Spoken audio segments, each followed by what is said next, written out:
Sometimes relationships don't break suddenly, they fade. Not with a big fight, not with a clear problem, but slowly, quietly, almost unnoticed. I remember someone saying nothing is really wrong, but something just doesn't feel right anymore. And that feeling, it's often the beginning of emotional disconnection. Hi, I'm Dr. Jane, and this is Life of a Nigerian Online Counselor, a space where we talk about real relationship struggles, emotional patterns, and healing in a way that actually makes sense. And like I mentioned, over the next couple of weeks, we are focusing on emotional connection in relationships because a lot of people are experiencing disconnection but don't always recognize it early enough. So let's talk about some signs of emotional disconnection that people often ignore until it starts affecting the relationship more deeply. And this isn't about blaming anyone. Sometimes you are the one feeling the distance, at other times it's your partner, and often both of you can feel it at the same time. So as you listen, just reflect, not to judge, but to understand what might be happening beneath the surface. Okay, let's jump right into it. One of the first things people notice if they really pay attention is that conversation starts becoming very surface level. You're still talking, but it's mostly about daily activities, responsibilities, what needs to be done. There's little depth, little emotional sharing.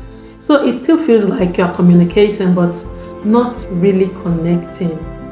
Yeah. Another sign is that you begin to hold things in. Not because you don't have anything to say, but because it doesn't feel worth it anymore. Maybe you've tried a couple of times without good results. Maybe you don't feel understood or you are just tired of trying. So instead of opening up, you keep things to yourself. And then there's this feeling that can be really hard to explain. You are together, you are in the same space, but emotionally you feel alone. And this can show up in both men and women, even though it's not always expressed the same way. Another thing that often shows up is that the effort starts feeling one-sided. One person is trying to start conversations, connect emotionally, keep things going, and the other person seems distant, less responsive, or just not as engaged.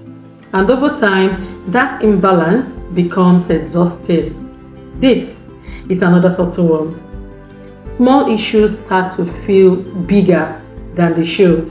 Not necessarily because the issue itself is serious, but because there's already a lack of emotional connection underneath. You might also notice that there's less curiosity about each other. You stop asking questions like, what has been on your mind lately? Is there anything new I should know about? It becomes more routine, less intentional, and that emotional engagement starts to fade. And this last one is very important. You start adjusting to the distance. You tell yourself, maybe this is how relationships are. Maybe I'm expecting too much. So instead of addressing it, you begin to adapt to it. Now, if you noticed one or two of these, it doesn't automatically mean something is wrong. But if you are noticing several of them, then it's worth paying attention to. Because emotional disconnection doesn't usually fix itself when it's ignored. So what can you do? Okay, the first thing you want to do is to acknowledge it honestly. If something feels off, don't dismiss it. Okay, now secondly, you want to start small conversations. Even something simple like, I feel like we've not really connected lately. What do you think? Can open the door. And then be intentional about connection, because connection doesn't just happen, it's built through meaningful conversations, being present, being truly interested in your partner, listening with intention, creating shared emotional moments. Okay, this is something I actually see a lot in therapy.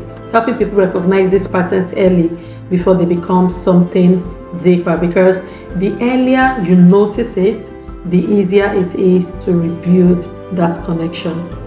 If you recognize any of these signs, don't panic, but don't ignore it either. Awareness is the first step towards change. In the next video, we are going to talk about why some partners shut down instead of communicating and what you can do differently in those moments. Don't forget to like, share, and subscribe to the channel if you haven't. I'm Dr. Jane, and this is Life of a Nigerian Online Counselor.